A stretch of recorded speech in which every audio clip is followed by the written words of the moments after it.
Welcome भाई लोगों, सभी भाइयों का स्वागत है। एक बहुत ही धमाकेदार टेस्ट मैच खत्म हुआ है जिसमें तुम्हारा कोई इंटरेस्ट नहीं था। मुझे बहुत अच्छे से पता है कोई इंटरेस्ट नहीं था। देखिए, जल्दबाजी में लाइव आए हैं। एक बारी ये जरा आईपैड को तो कनेक्ट कर लो, भैंस की आंख।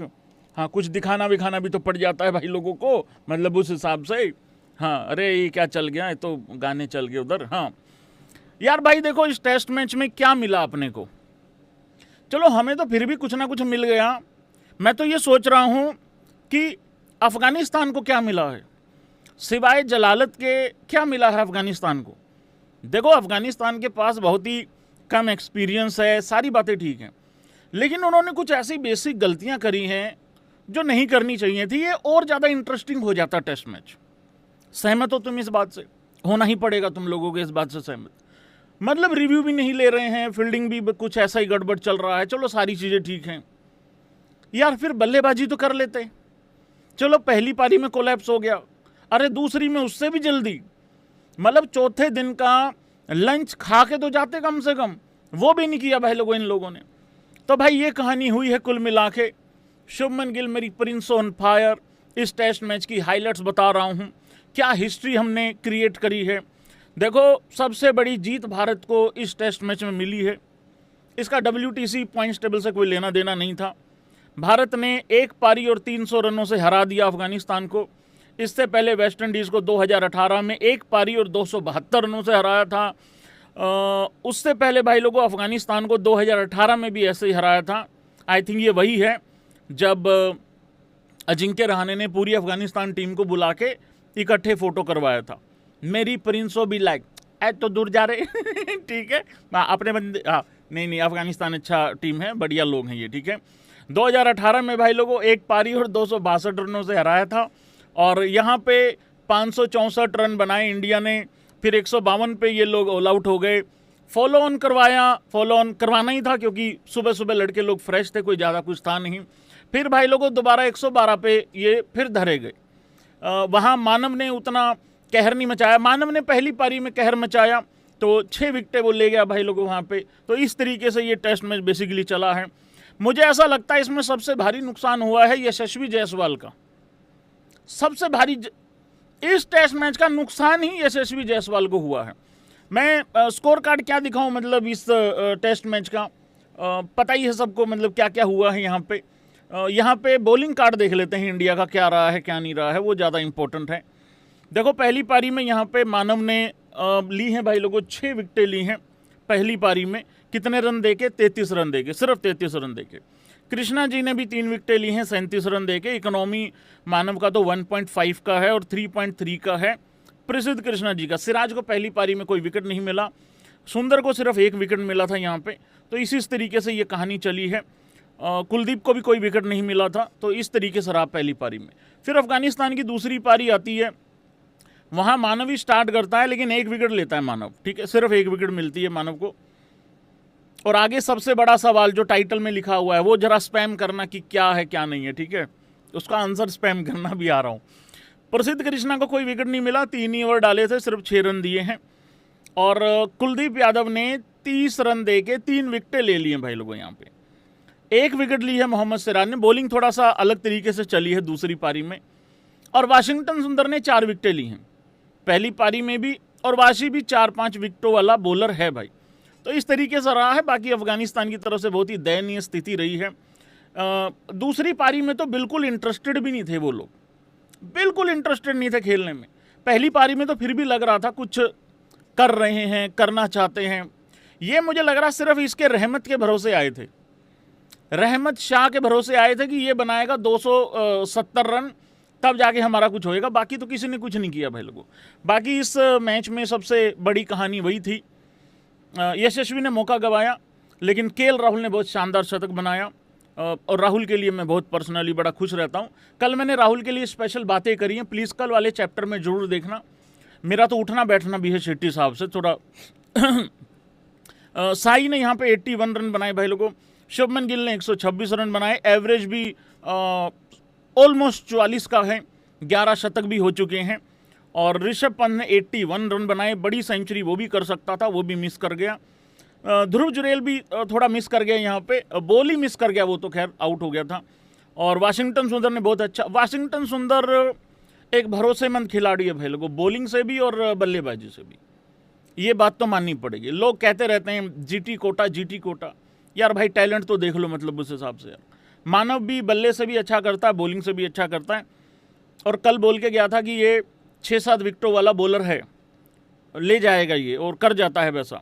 बाकी सिराज भी अपना सिराज होनी भी जाग गए थे वहाँ पे, विव रिचर्ड्स होनी उस तरीके से 12 में 22 और 26 में 9, तो इस तरीके से रहा हिसाब किताब, ये इस तरीके से चला ये टेस्ट मैच। बाकी रिव्यू लेने में कोई इंटरेस्टेड था नहीं इस टेस्ट मैच में अफगानिस्तान की तरफ से। हमने तो ठीक ठाक लिए, हमारी तरफ से तो उतना कोई गड़बड़ था नहीं भाई लोगों। सबसे बड़ा सवाल, एक और दयनीय एंड, एक और दर्दनाक एंड कौन से प्लेयर का होने वाला है? क्योंकि भाई एक बात समझो, अब मानव के अच्छा करने से एक बात तो तय है कि अब उसको बाहर तो नहीं बिठाएंगे, तो फिर अब किसका कटने जा रहा है? देखो एक बात ध्यान से सुनना, जडेजा का कटने जा रहा है या फिर अक्षर पटेल का कटने जा रहा है? जडेजा का इस वजह से ज्यादा तलवार लटक रही है क्योंकि जडेजा के रिप्लेसमेंट में तो हम अक्षर को देख रहे थे और अब मानव भी आ चुका है, तो किसका कटने वाला है भाई लोगों? ये जरा आप लोग स्पैम करना। देखो जडेजा की एज में और अक्षर पटेल की एज में बहुत फर्क है और मानव की में तो बहुत ही ज्यादा फर्क है। मैं तो यार बस इतना चाहता हूं, देखो जाना तो सबने है ना। विराट घर बैठे चला गया टेस्ट मैच से, टेस्ट फॉर्मेट से, रोहित घर बैठे चला गया, और भी बहुत सारे दिग्गज घर बैठे चले गए। सचिन पाजी की रिटायरमेंट को छोड़ के बाकी किसी की भी रिटायरमेंट अच्छे वाली जो रिस्पेक्टेड रिटायरमेंट होनी चाहिए वो मिल ही नहीं भाई लोगों। ऐसा नहीं है, बहुत सारे प्लेयर और भी खेलते हुए गए हैं, लेकिन वो ओरा वो सारा मैच ही नहीं हो पाया, मतलब सारा का सारा काम खराब हो रहा है बाकियों का उस तरीके से। एक मेरे गिल को मिलेगी भाई लोगों रिटायरमेंट अच्छे वाली, मेरी प्रिंसो शहर जाम कर देगी जिस दिन जाएगी भैंस की आंख, जिस गति से वो जा रहा है। याद रखना, भरत जी घर बैठे रिटायर हो गए, मेरे ऑर्गेनिक उस्ताद विजय शंकर जी घर बैठे रिटायर हो गए। तो मैं तो चाहता हूं भाई जडेजा जब भी जाए बता के जाए। अच्छा, जडेजा के ऊपर इसलिए ज्यादा तलवार लटक रही है क्योंकि लोग मान के बैठे हैं कि वो वनडे भी अपना आखिरी खेल चुका है और टेस्ट मैच में आ गया मानव। देखो अब हम श्रीलंका जब जाएंगे तो मानव तो डेफिनेटली 100% होगा टीम में, इसीलिए डाला गया था यहाँ पे इस टेस्ट मैच में, ताकि एक थोड़ा सा ट्रायल ले लें पहले, क्योंकि वो टेस्ट मैच हमें वो सीरीज जीतनी बहुत जरूरी है भाई। तो मेरे को भी ऐसा लगता है भाई कहीं जडेजा के लिए ज़्यादा डिफिकल्ट हो जाएगा मामला। हालांकि सेलेक्टर्स कुछ और कह रहे हैं, सेलेक्टर्स कह रहे हैं रेस्ट दिया गया है, वनडे से भी कुछ ऐसा ही था और यहाँ पे भी कुछ उसी तरीके का मामला है। लेकिन जाना तो है ही, एक ना एक दिन सबने किसी न किसी ने जाना ही है, रिटायर होना ही है। बस ऐसे रिटायर ना हो कि उसके फैंस लोगों को पता भी ना लगे। कौन कौन भाई एग्री करता है कि जडेजा जब अपना आखिरी मैच खेले 50 बनाए 100 बनाए या वटेवर जो भी करे और इस तरीके से अपनी सेलिब्रेशन करके जाए भाई लोगों, पता लगना चाहिए ना यार, प्लेयर इतने साल खेला है टीम इंडिया के लिए और आखिरी बार सेलिब्रेट करने का मौका मिलना चाहिए है, चाहे कोई भी हो। देखो ये टीम इंडिया है, ये देश की टीम है, यहाँ प्लेयर आएंगे जाएंगे चलते रहेंगे, पर जो इतने साल खेल के गया ना उसकी रिटायरमेंट अच्छे से होनी चाहिए, ढंग से होनी चाहिए। बट लग रहा है कि मामला यहाँ पे थोड़ा सा अब हो गया है। अक्षर पटेल मुझे लग रहा है सेट है। देखो अक्षर पटेल को तो कहीं ना कहीं टीम किसी न किसी फॉर्मेट में एडजस्ट कर देगी, क्योंकि अभी हाल फिलहाल में क्या हुआ है, कुछ प्लेयरों को ना साइलेंटली किसी किसी स्पेसिफिक फॉर्मेट में सेट कर दिया गया है। हाँ, कई बारी मजबूरी में ले आया जाता है कि चल भाई यहाँ ये बंदा नहीं है तू आ जा, लेकिन चुपचाप कई प्लेयरों को एक फॉर्मेट में सेट कर दिया गया है। तो ऐसा भी नहीं है कि जडेजा के लिए इन्होंने वनडे में बिल्कुल ही रास्ता खोल रखा है कि आ जाओ तुम तो हो ही यहाँ पे, तो ऐसा भी नहीं है भाई, वो कहानी मतलब उस तरीके से है। बाकी देखते हैं भाई क्या होता है। जडेजा की एज शायद अभी 37 है, 38 जल्दी होने वाला है शायद, है ना, अगर मैं करेक्ट हूँ तो वो वाला हिसाब किताब चल रहा है भाई लोगों यहाँ पे। बाकी देखते हैं मित्रगणों क्या बनता है क्या नहीं, पर ये टैलेंट तो एक्चुअली में अच्छा लड़का है सुतार, मानव सुतार, अच्छा टैलेंट है, बढ़िया टैलेंट है मानव। और मुझे तो लड़का भी ठीक मेहनती लगता है, ज़्यादा फुकरापंती में है नहीं लड़का, वो हाँ हु ये कुछ नहीं है, सिंपल प्रोसेस पे काम करने वाला लड़का है, कुछ इस तरीके से लग रहा है। और ये श्रीलंका में लिटा देगा उस टीम को, बस हमारे बैट्समैन थोड़े रन दे दें, क्योंकि उधर भी अच्छे स्पिनर्स हैं भाई, इमेजिन करो आप उधर से। और एक और बात, अभी तो ये नहीं पता कि कुलदीप की भी 11 में जगह कैसे बनेगी, क्योंकि अक्षर ने भी खेलना है। देखो अक्षर जडेजा में से किसी एक ने तो खेलना है, मैं ये नहीं कह रहा हूँ जडेजा का 100% मामला खत्म हो गया है, ऐसा कुछ नहीं है, पर उधर मानव भी है, इधर वाशिंगटन सुंदर है, और ये दोनों बल्ले से अच्छा करते हैं।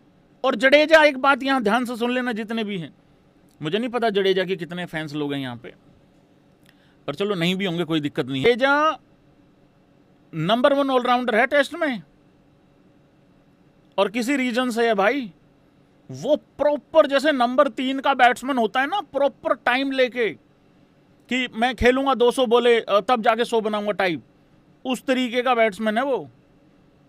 उसको बल्लेबाजी करते हुए देख के ऐसा नहीं लगता थोड़ा बहुत कर लेता है, नहीं नहीं नहीं, नहीं। प्रॉपर टाइम लेके खेलता है वो, तो अंत अच्छा होना चाहिए भाई, उस हिसाब से देख लेना। मतलब मानव है, कुलदीप है, वाशिंगटन सुंदर है, जडेजा है, अक्षर है, और अक्षर भी अच्छी बल्लेबाजी, इनमें से सिर्फ कुलदीप को छोड़ दो तो ये बाकी के तो कई बारी मेन प्रॉपर बैट्समैन से अच्छा खेल जाते हैं, तो वो वाली चीज़ है भाई लोगों। और मानव तो अब लग रहा है कि टीम के साथ रहेगा, ऐसा लग रहा है भाई लोगों। मानव ने क्या क्या उखाड़ा है इस टेस्ट मैच में, जरा वो देख लीजिए। ये डेब्यूटेंट्स की लिस्ट है इंडिया के लिए कि किस किस ने अपने डेब्यू पे ही कितनी विकेटें ली हैं। मानव ने भाई लोगों 7 विकेटें ली हैं, 6 + 1 33, और टोटल मिला लो तो 62 रन दिए हैं। हालांकि इससे पहले भी और भी बड़े बड़े कारनामे कर चुके हैं, बहुत सारे धुरंधर हैं वहाँ पे। इससे ऊपर जस्ट आते हैं 1979 में दिलीप दोशी जी, जिन्होंने भाई 8 विकेटें ली थी 167 रन देके। इससे ठीक ऊपर आते हैं भाई लोगों अरे मथाला का आदमी रहे हैं, बहुत पुराने भरोसेमंद हमारे आदमी, आज तक नहीं पता लगा नंबर 4 पे क्या करने आए थे। आर अश्विन, रविचंद्रन अश्विन, कलाकार आदमी। मुझे ऐसा लगता है एक तो रविचंद्रन अश्विन, एक भाई लोगों आकाश चोपड़ा जी, ये भारतीय टीम की सेवा के लिए किसी न किसी कैपेसिटी में टीम के साथ होने चाहिए। या तो इनमें दोनों में से किसी एक को बीसीसीआई में जगह मिलनी चाहिए, या फिर भाई लोगों आईसीसी में इनकी जगह होनी चाहिए। क्रिकेट सुधार केंद्र अगर कोई चला सकता है एक तरीके से, बहुत सारी कमियां हैं कीरगिड में, तो ये दोनों कर सकते हैं भाई लोगों। चलो ये एक अलग मुद्दा था भाई लोग। 9 विकेटें ली थी भाई लोगों रविचंद्रन अश्विन ने, 9 विकेटें 128 रन देके। इससे ठीक ऊपर भाई लोगों मोहम्मद शामी भी है 2013 में, अश्विन 2011 में था, उसने भी 9 विकेटें ली थी 118 रन देके। हाँ या ना करके बताना ये नंबर 1 वाला रिकॉर्ड टूटेगा कि नहीं टूटेगा, बहुत डिफिकल्ट है भाई लोगों। ये रिकॉर्ड है 1988 का, मेरे पैदा होने से पहले का भी, और बहुत सारे लड़के लोग पैदा नहीं हुए होंगे। मतलब हिरवानी जी वेस्ट इंडीज के खिलाफ 1988 16 विकेटें 136 रन देके, ये बड़ा मुश्किल है टूटना भाई। एक तो डेब्यू है, ऊपर से 17 विकेटें कौन लेगा रे डेब्यू पे बहुत मुश्किल है भाई, बहुत मुश्किल है। एक आदमी ले सकता था अगर सही टाइम पे डेब्यू करा देते तो। तुम गैस भी नहीं कर पाओगे मैं उस आदमी की बात कर रहा हूँ, गैस भी नहीं कर सकते। अरे नहीं यार, नहीं कर रहे हो तुम, मुझे मालूम है तुम नहीं कर सकते हो वो वाला गैस। मैं जयदेव उनादकर जी की बात कर रहा हूँ, मतलब उस हिसाब से। तो ये है भाई लोगों मानव का अच्छा डेब्यू हुआ है, बढ़िया सुथरा डेब्यू हुआ है भाई लोगों, ठीक है। हाँ, ये वाली लिस्ट भी हो गई थी, ये भी हो गई थी, ये भी हो गई थी। कल इंडिया ए का भी मैच है भाई, वो सोनी वाले बावले हो रखे हैं, लाइव टेलीकास्ट यहीं पे आएगा, ठीक है। रूथलेस बॉस बेबी करके पगला रखे हैं, इतने सारे टीजर चल रहे हैं, बहुत कुछ चल रहा है भाई लोगों। टीजर से याद आया, एक मैं तुम्हें दिखाता हूँ, टीजर से याद आया यार, एक ना पोस्टर आता है, अभी वर्ल्ड कप है, वुमेन्स वर्ल्ड कप है T20, एक पोस्टर आता है, पोस्टर आते एक साउंड आता है, एक आवाज आता है, एक बैकग्राउंड म्यूजिक आता है। वो कैसा बैकग्राउंड म्यूजिक आता है, और यार ये क्या बैकग्राउंड म्यूजिक है यार, हैं? अरे कोई तड़कता भड़कता लगाओ, कोई बीट बीट लगाओ उसमें कुछ उस हिसाब से। दिल कांप जाता है, पसीना आ जाता है भाई। किस किस ने सुना है यार वो भाई, बताना जरा एक बारी। अरे उसमें कोई एक्साइटमेंट नहीं है, भय। दिल दिल दिल सहम जाता है उसको सुन के भाई अचानक से। ये बैकग्राउंड म्यूजिक, अरे किसने दिया ये बैकग्राउंड म्यूजिक रे? इतने सारे लोग होते हैं, मैं टीवी का आदमी हूं, मुझे मालूम है किस तरीके से ये काम चलते हैं, किस तरीके से तैयारियां होती हैं। चलो किसी मेरे जैसे एडिटर ने लगा दिया होगा, कोई चेक भी करता होगा, और एडिटर अपनी मर्जी से भी नहीं लगाता है। कोई सुथरा सा लगाओ, कोई बढ़िया सा लगाओ, इस टाइप का लगाओ कुछ। अगर कोई सोनी का बंदा सुन रहा है, मुझसे कांटेक्ट करो, मुझे वो पोस्टर भेजो, भेजने की जरूरत नहीं, मैं डाउनलोड कर लूंगा, मैं बना के भेजता हूं तुम लोगों को यार, एक प्यारा सा सुथरा सा 7वीं 8वीं क्लास का बालक बढ़िया वाला करके तैयार कर दे। म्यूजिक आता है, अचानक से आता है, एक पोस्टर आता है, वैसे तो एक अलग टीजर चलता है, एक पोस्टर आता है, सिर्फ पोस्टर आता है, पोस्टर के पीछे से बैकग्राउंड साउंड यही आती है। देखो बात है यार, सारा मूड खराब कर रखा है। मैं एक बात बता दूं, अगर हमारी लड़कियां हारी, अगर गलती से हारी, मैं सारा का सारा ब्लेम उस म्यूजिक पर डालूंगा। अच्छे भले प्लेयर का मूड खराब हो जाए यार भाई यार। एक म्यूजिक होता है, गाड़ी चलाते हो आप गाड़ी चलाते हो, इमेजिन करो आप गाड़ी चला रहे हो 80-90 की स्पीड से, बढ़िया जा रहे हो, मस्त जा रहे हो, और कोई म्यूजिक चला, आदमी लेके नीचे नीचे उतर जाए खेत में गाड़ी, कोई एक्साइटमेंट होती है ना, कोई ऐसा उस तरीके से ये वाली चीज होती है, थोड़ा होना चाहिए एक्साइटमेंट। तो क्योंकि अब हम वर्ल्ड कप पे बात ही कर रहे थे, वुमेन्स वर्ल्ड कप पे, कौन कौन एक्साइटेड है भाई लोगों इस वुमेन्स वर्ल्ड कप के लिए? देखो मुझे मालूम है तुम लोग ज़्यादा एक्साइटेड होते नहीं हो, मुझे मालूम है यहाँ बहुत सारे ऐसे पंछी हैं जो सेमीफाइनल और फाइनल में ही इंटरेस्ट लेंगे। मुझे मालूम है यहाँ पे बहुत सारे ऐसे तीतर हैं जो कहेंगे भैया पाकिस्तान को पेलना है बस। यार टीम इंडिया के लिए वर्ल्ड कप के अंदर पाकिस्तान को हराना कब से अचीवमेंट हो गई भाई लोगों? 14 जून को पाकिस्तान के साथ मैच है इंडिया का, ठीक है। हरमन दीदी को आया हुआ गुस्सा, प्रेस कॉन्फ्रेंस में सवाल पूछा गया बहुत ही बेहुदा सा, हाँ करे आखिरी वर्ल्ड कप है, दीदी गुस्सा हो गई, दीदी कह रही तू रुक जरा बताती हूँ मैं तेरे को उस तरीके से, ठीक है। हाँ हरमन दीदी के लिए जान दे देंगे, कोई दिक्कत वाली बात है नहीं है, और पूरा सपोर्ट है, वर्ल्ड कप आना चाहिए है, लेकिन आसान नहीं होने वाला है वर्ल्ड कप, बिल्कुल आसान नहीं होने वाला है। सवाल सेम है, क्या हम ऑस्ट्रेलिया इंग्लैंड को हरा सकते हैं? अगर आपका जवाब है हाँ तो मेरे ख्याल से हम वर्ल्ड कप जीत रहे हैं, अगर जवाब है ना तो फिर कैसे जीत पाएंगे, क्योंकि इन दो टीमों को हराए बगैर तो वर्ल्ड कप मिलेगा नहीं। यस वहाँ न्यूजीलैंड है, वहाँ साउथ अफ्रीका है, और भी हैं वहाँ पे, ठीक है, लेकिन ये दो टीमें मेन रहेंगी भाई, तो इनको हराना बहुत ज़्यादा ज़रूरी है। सो लेट्स सी क्या होता है भाई लोगों, देखते हैं अब क्या होता है, मतलब उस हिसाब से, ठीक है। हाँ जी, मैं इंडिया ए की बात कर रहा था भाई, इंडिया ए का मैच है, ये थोड़ा सा मैं डिटेल बता देता हूँ आप लोगों को। इंडिया ए के मैचेस कब कब हैं, कैसे कैसे हैं, क्योंकि वैभव सूर्यवंशी के लिए बहुत ज़्यादा लोग एक्साइटेड हैं भाई लोगों।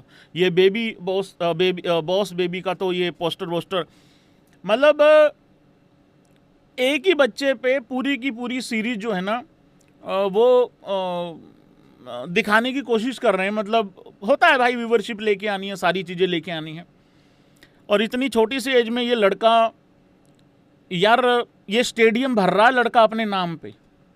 ज़्यादा हैरान मत हो जाना, इंडिया के बाहर लड़के लोग इसके पोस्टर लेके आएंगे, इंडियन नहीं बाकी, ये कोई बड़ी बात नहीं है, कल देख लेना तुम लोग क्या होने वाला है। सुबह 10 बजे मैच है भाई लोगों, 10 बजे मैच है। देखो ये एक ट्राई सीरीज है, ठीक है, वैसे वाला ट्राई नहीं कि चलो ट्राई कर लेते हैं जाके, नहीं, मतलब 3 देशों के मिल के बीच में सीरीज हो रही है, ठीक है। इंडिया, श्रीलंका और एक और था, कौन खड़ा था ये भाई दुखी हुआ, हाँ अफगानिस्तान वाला, ठीक है। 3 लोगों के बीच में, 3 देशों के बीच में सीरीज खेली जा रही है। पहला मैच है इंडिया ए वर्सेस श्रीलंका ए, सुबह 10 बजे ये मैच होगा। ओडीआई फॉर्मेट में ये क्रिकेट खेली जाएगी भाई लोगों, ठीक है। ये तो है पहले मैच की डिटेल। तो कल सारे लोग तैयार रहना, मंगलवार को ये शुभारंभ हो जाएगा। ये मैं सारी डिटेल बता देता हूँ। फिर 11 तारीख को मैच है इंडिया ए का और अफगानिस्तान ए का, ठीक है। ये भी 10 बजे है, सेम उसी तरीके से।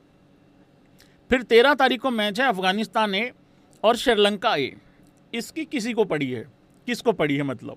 देखो मैं ईमानदारी वाला जवाब भी दे रहा हूँ तुम्हारे बिहाफ पे साथ के साथ, ओके। फिर भाई लोगों इंडिया ए और श्रीलंका ए का मैच है, ये नेक्स्ट मंडे 15 तारीख को मैच है और ये भी 10 बजे ही है, ठीक है। फिर भाई लोगों इंडिया ए और अफगानिस्तान का 17 तारीख को मैच है, ये भी 10 बजे है। फिर 19 को नीचे आ रहा है, दिख नहीं रहा होगा, 19 को ये रहा, श्रीलंका और अफगानिस्तान का मैच है। फिर 21 तारीख को आखिरी मैच है। वहाँ पे कौन सी 2 टीमें पहुँचेंगी अभी ये हमें भी नहीं पता है। एक टीम तो इंडिया में मान के चल रहा हूँ, ओवर कॉन्फिडेंस नहीं है, भरोसा है इतना तो लड़कों पे यार। मतलब इंडिया